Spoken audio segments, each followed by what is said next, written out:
Hello everybody, this is Bill McFadden from TonePure.com, and in this video we're going to see the winds in John Williams' Darth Vader's theme and how they interact with the strings.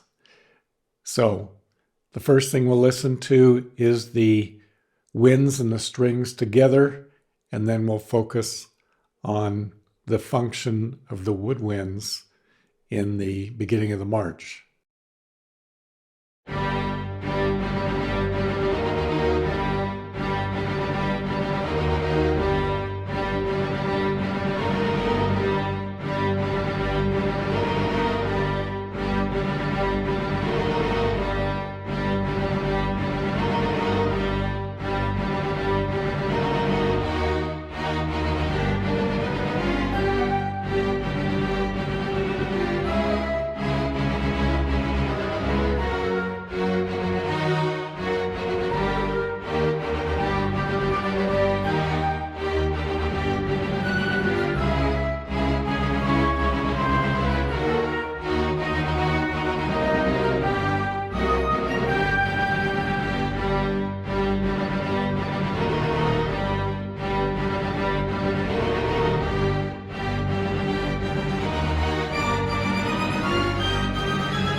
Next, we'll see the interaction in the woodwind reduction and the string piano reduction, and see how they interact in the device that John Williams uses for the woodwinds.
So here we have the woodwind reduction and the string reduction, and we notice that they're not playing together until measure 9.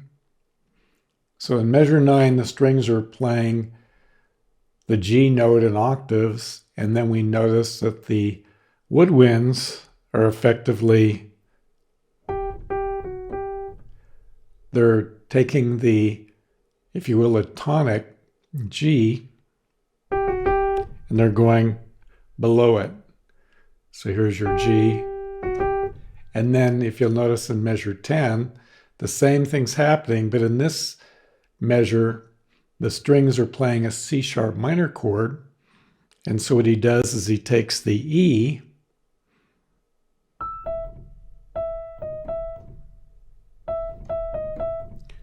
and which happens to be the third of the C sharp minor chord, and he does the same thing. He goes from the third and then down a half tone. And then as we go into the next measure, measure 11, the strings are playing effectively a G flat without the 5. And what does he do? He takes the third of the G flat chord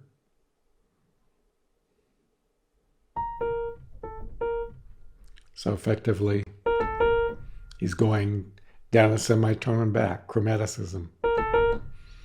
And then as we go further in measure 12, the prevailing, well, the note he's using here is B flat.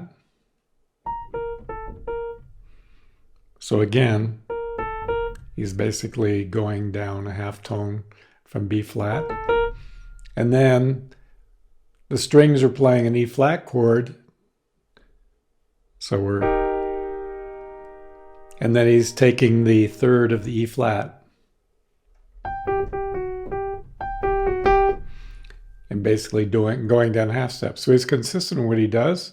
And here we have the G major 7, omit the 3, which the strings are playing, and he takes the D, which happens in this case to be the 5th,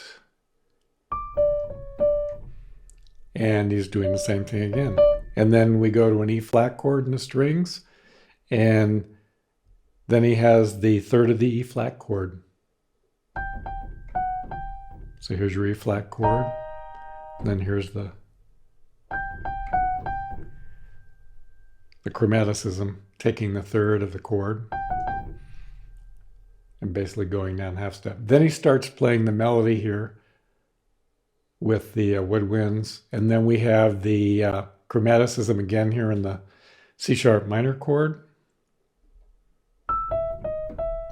which is the third of the C sharp minor chord, and then a little bit of melody, and then we see the same thing happening with the E flat minor chord.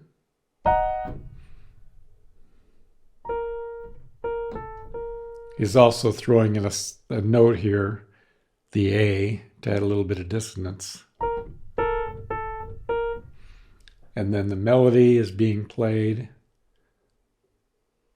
And then in the last measure, measure 20, where the winds come in, they're basically playing in upper octaves the same chords that the strings are playing, and pretty much the whole orchestra is playing here.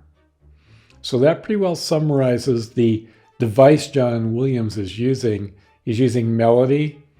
He's using the chromatic devices on the tonic or the third or the fifth in some cases of the chord that the orchestra is playing.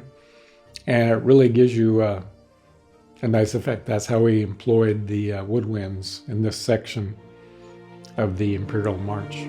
So, Bill McFadden signing off from tonepure.com.